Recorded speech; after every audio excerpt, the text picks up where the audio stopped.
Hello everyone.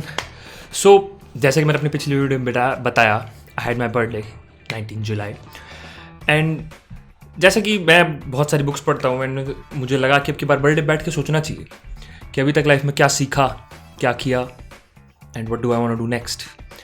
This is what everybody should do, I think. Your birthday is a very good day to figure out where you are in your life and where you want to go. So, and फिर कुछ दोस्तों से बात करने के बाद ये idea आया वीडियो बनाने का, that let's talk about things जो हमें नहीं सिखाई गई कन्वेंशनल तरीकों से, जो हमने अभी तक लाइफ से सीखी हैं एंड जो नहीं सिखाई जाती हैं स्पेशली हमारे देश में लड़कों को. एंड ये चीज़ें सुनने में कॉमन लगती हैं but they are actually very rare. Like we don't teach our boys these things. So these are going to be the 5 things that man in India are not taught. So number 1, your value is going to be calculated or placed according to your bank balance, especially if you're a male. And ये like common है but इस बारे में बात नहीं होती ज़्यादा and nobody really thinks this is a problem. But हम like मिडिल क्लास मेल्स जब पैदा होते हैं तो हमें शुरू से ही सिखाया था, अरे नौकरी लग जा वरना कोई शादी भी नहीं करेगा, खाना कैसे आएगा, ये वो फलाना ढिमकाना whatever.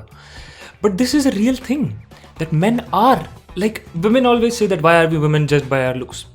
They shouldn't be, but men are always judged by their money. Like हम कितनी मैट्रिमोनियल एड्स देखते हैं जिसमें सैलरी के अकॉर्डिंग लिखी होती है कि इससे कम सैलरी तो वाला तो हमें कॉन्टैक्ट ही ना करे. And this is a societal fact that लड़कों की वैल्यू उनकी लुक से नहीं, उनकी सैलरी और उनके बैंक बैलेंस से नापी जाती है. And this is normal, this is going to happen to everyone. So मैं सिर्फ यहाँ पे इस चीज़ का इसलिए मेंशन कर रहा हूँ that nobody should be surprised with it. आगे लाइफ में if you haven't experienced it yet, you will. So moving on to number 2, and this might be a little bit weird but take care of yourself. And मैं ये सिर्फ इसलिए नहीं कह रहा हूँ कि अपना ध्यान रखो whatever. No, use a good face wash, use a good shampoo, take care of your beard, take care of your physique, run, go to the gym, जो भी whatever you want to do, but take care of your skin, your face, your hair. Like ये लड़कियों की चीज़ें नहीं होती. Like हमारे में लाइक मेरे दोस्त मेरा मजाक उड़ाते हैं जब मैंने एक दिन बोला कि यार मैं स्क्रब यूज़ करता हूँ हफ्ते में एक बार. लड़की, I don't care, I take care of myself. लड़कों पर रिस्पॉन्सिबिलिटी होती है हम पे कि हमें अपनी फैमिली संभालनी है, आगे बच्चे संभालने हैं, वट एवर पता नहीं क्या क्या करना है. And somewhere along the line we forgot that हमें भी अपनी केयर करने की ज़रूरत है, हमें अपनी फिजिक की केयर करने की ज़रूरत है, हमें अपने चेहरे की केयर करने की ज़रूरत है. बिकॉज मैं ये नहीं कह रहा मेकअप करो, but basic things, a good face wash, a good shampoo, अगर अफोर्ड नहीं कर सकते हो तो मुल्तानी मिट्टी, कुछ भी, but take care of yourself. Brush twice a day. Like ये छोटी छोटी चीज़ें. लाइक लड़कों पे हमें शेरा के मुंह किसने धोए, ये डायलॉग हमारे यहाँ हरियाणा में बहुत पॉपुलर है, but doesn't matter. Take care of yourself. दिन में 2 बार मुंह धोना, पोल्यूशन से अपने चेहरे को बचाने की कोशिश करना, दीज आर बेसिक थिंग्स जो हम लोग नहीं करते हैं बट करनी चाहिए. And I don't think man are taught these things.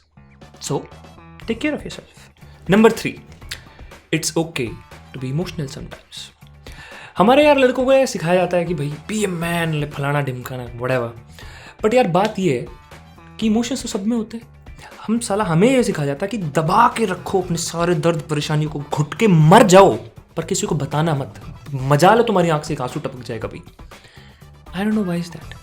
Because मेरे according everybody should be able to take care of themselves. Everybody should be able to express their emotions, but नहीं, हमें सिखाया नहीं गया. I still have trouble expressing my emotions. मैं अब भी अपनी सब परेशानियाँ अपने दोस्तों के साथ शेयर करने में डिफ़िकल्टी महसूस करता हूँ. अपनी फैमिली के साथ भी अपनी इमोशनल प्रॉब्लम्स को डिस्कस करने में जो है प्रॉब्लम फील करता हूँ. And this is normal and this.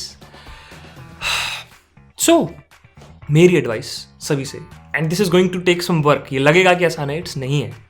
अपने इमोशंस अपने दोस्तों से, अपनी फैमिली से शेयर करना इज़ अ गुड थिंग. कभी कभी रो लेना अपने दोस्तों के सामने, कभी अपनी फैमिली के सामने, इट्स अ गुड थिंग. मन हल्का हो जाता है, you get relaxed.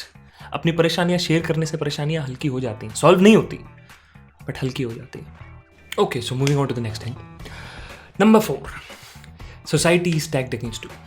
Now feminists will tell you that we live in a patriarchal society and it is designed for man and man dominate. नहीं, ऐसा कुछ नहीं है.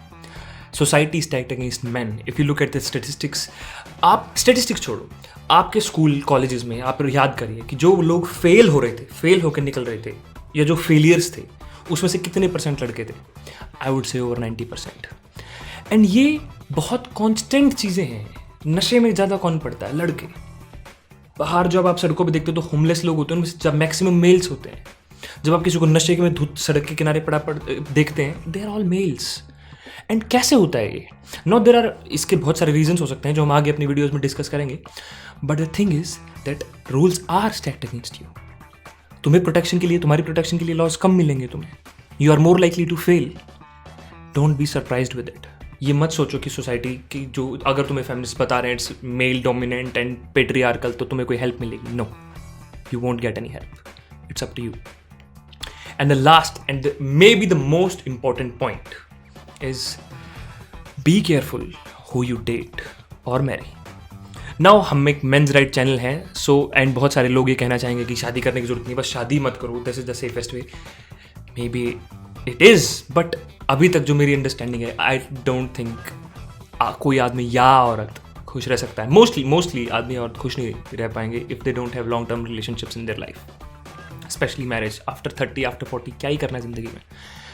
May be I am wrong, but अभी तक की जो मेरी अंडरस्टैंडिंग है, it's that you do need a partner, and for man it is much much more dangerous than it is for women. Feminist would like to tell you otherwise, but it's not that case. कितना easily, मतलब इल्ज़ाम ही तो लगाना है, तुम्हारी mother का भी नाम आ जाएगा, फादर का भी नाम आ जाएगा, छोटे भाई बहन जो रिलेटिव्स दूसरे देशों में रहते हैं सबका नाम आ जाएगा, तुम्हारे फैमिली के बच्चों का नाम आ जाएगा, 10-10 11-11 साल के बच्चों का भी नाम लिख दिया जाएगा डोमेस्टिक वायलेंस में।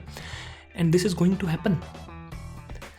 सो be careful who you date or marry. इससे इंपॉर्टेंट एडवाइस मुझे नहीं लगता आज के टाइम पे किसी भी आदमी को दी जा सकती है इंडिया में। शादी करने से पहले, लाइक हमारे यहाँ अरेंज मैरिज का कल्चर काफ़ी ज़्यादा है, तो शादी करने से पहले ये सोशल मीडिया की एज है, तुम्हें सब कुछ पता लगा सकते हो तुम किसी के भी बारे में, if you do enough research.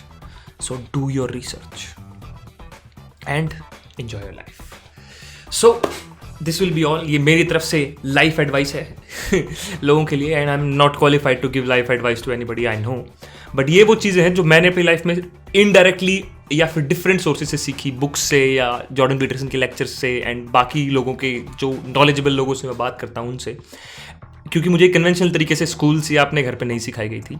So I thought that these might help some people, and this will be all. नमस्कार।